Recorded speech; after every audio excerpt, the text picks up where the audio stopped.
Tease. Ever wondered what a revolution on rails looks like? Well, you're looking at it. This is the EMD F7, and it's not just any locomotive. It's the machine that changed American railroads forever. In the history of trains, few have made an impact as profound as this one. Before the F7, steam was king. Majestic, powerful, but also dirty, inefficient, and labor-intensive. Railroads needed something better. Something that could pull heavy loads for long distances without constant refueling and maintenance. The answer arrived in 1949, and it was a game changer. So, buckle up as we dive into the story of the EMD F7, the diesel that dethroned steam and became an icon of American industrial might. So, what made the F7 so special? In a word, reliability. When General Motors' Electro-Motive Division, or EMD, introduced the F7, it was the culmination of years of diesel-electric innovation. It wasn't the first diesel locomotive, not by a long shot. Let's get into the nuts and bolts of how these legendary locomotives were built. The F7 was constructed using a carbody design. This means it had a full-width streamlined body that also served as the main structural support. Unlike later hood unit designs, where a narrow hood covers the engine on a flat frame. This gave the F7 its classic, sleek appearance. Inside this carbody was the heart of the beast, the EMD F7 prime mover. This was a 16-cylinder, two-stroke V-type diesel engine, a masterpiece of engineering for its time. But here's the clever part. The diesel engine didn't directly turn the wheels. Instead, it powered a main generator, which produced electricity. This electricity was then sent to traction motors mounted on the locomotive's truck's one motor for each axle. This diesel-electric transmission was the key to the F7's success. It allowed for smooth, controlled application of power, eliminating the violent wheel slip that plagued steam locomotives. Now for the specs. A standard F7A unit, that's the one with the cab, produced 1,500 horsepower. That might not sound like a lot by today's standards, where single locomotives can top 6,000 horsepower, but the magic of the F7 was in multiplication. Railroads would lash multiple units together, controlled by a single crew in the lead engine. A common setup was an obby configuration, with 2 cab units and 2 cables as B or booster units in between. This gave you a 6,000 horsepower locomotive, a massive amount of power for the era, all under the control of one engineer. This system, known as multiple unit or MU control, was a significant advantage over steam, where each locomotive needed its own crew. The F7 was about 50 feet long and weighed around 230,000 pounds.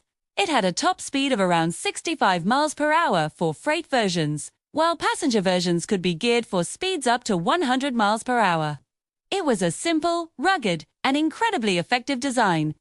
Beyond the engine and transmission, the F7 had several technical highlights that set it apart. One of the most important was its dynamic braking system. When a heavy train goes down a long, steep grade, you have a problem: how to control your speed without burning up your brake shoes.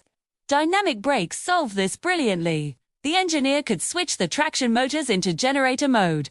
The train's own momentum would turn the motors, which would generate electricity. This process created a powerful braking effect, slowing the train down.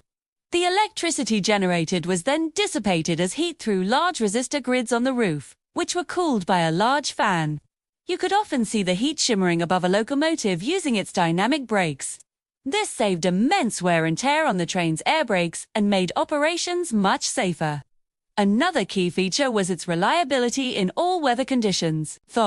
Unlike steam locomotives, which could struggle in extreme cold, the F7 was an all-weather workhorse, ready to go whenever it was needed. So, what happened to all these F7s? Between 1949 and 1953, EMD built over 2,300 F7A units and nearly 1,500 F7B units. They were everywhere, serving almost every major railroad in North America, from the Pennsylvania Railroad in the east to the Southern Pacific in the west. For 2 decades, they were the face of American railroading. However, by the 1960s, a new generation of locomotives began to appear. These were the second-generation diesels, like EMD's own GP30 and SD40. These new hood units were even more powerful, more efficient, and much easier for crews to work on.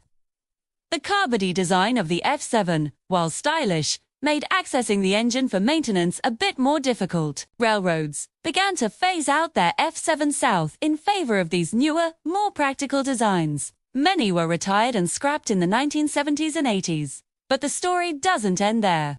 The F7 was too iconic to disappear completely. Thanks to its classic good looks and its pivotal role in history, a significant number of F7 South were saved from the scrapyard. Today, dozens of these locomotives have been preserved and restored by museums and heritage railways across the country. You can still see them in operation, pulling tourist trains and special excursions. Their classic horns echoing through the mountains just as they did 70 years ago.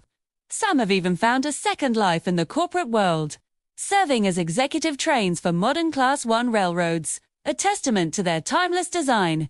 These surviving F7 South are not just machines. They are living history, beautiful ambassadors from a golden age of railroading. Seeing one thunder by today is a powerful link to the past. So why is the F7 still so relevant? Why do we still talk about it, celebrate it, and lovingly restore it? Because the F7 represents a tipping point in American history. Its arrival marked the definitive end of the steam era, a technology that had powered the nation's growth for over a century. The transition to diesel was a massive technological and economic shift. It streamlined railroad operations, made them vastly more efficient, and helped them compete with the growing threats of interstate highways and airlines.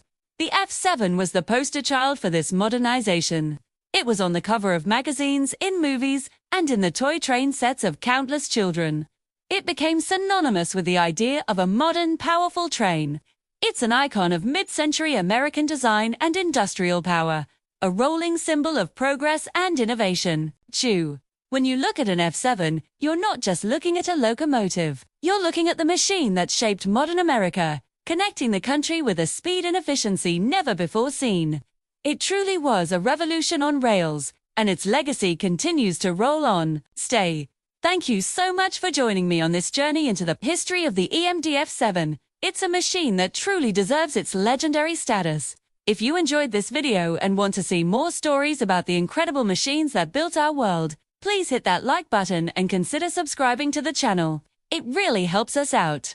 And let me know in the comments below if you've ever seen an F7 in person, or what your favorite classic locomotive is. We love hearing your stories. Thanks again for watching, and we'll see you on the next one.